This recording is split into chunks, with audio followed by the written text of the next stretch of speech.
chiamo Angelo Luca Barba, sono il responsabile marketing di Selex ES per la Cyber Security.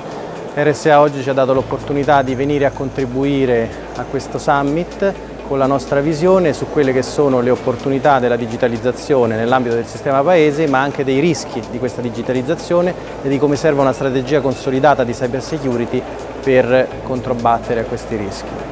Abbiamo in qualche modo voluto riflettere insieme alla platea su quello che ci riporta l'ultimo rapporto del CLUSIT in termini di aumento della qualità e della pericolosità delle minacce, se non nel numero,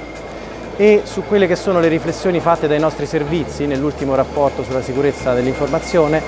per quanto riguarda la pericolosità dello spionaggio informatico, in qualche modo del furto di know-how e del danno di competitività che deriva da questo tipo di furto.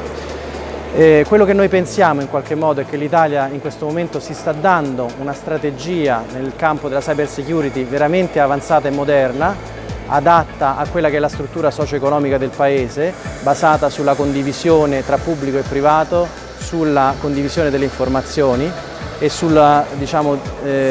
diffusione di una cultura informatica anche verso il cittadino.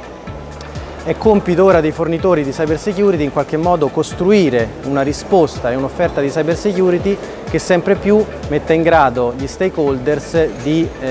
controbattere le nuove minacce. In questo senso abbiamo sottolineato l'importanza dell'intelligence sia in termini analitici e di cyber security, quindi attraverso partnership con fornitori tecnologici consolidati, sia attraverso iniziative di sviluppo che traguardano non solo la big data analysis per la cyber security, ma anche alla correlazione di questo tipo di informazioni con eventi di tipo fisico per raggiungere un concetto di sicurezza che sia veramente trasversale e di intelligence che sia veramente in grado di fornire capacità previsionali e di supporto alle decisioni.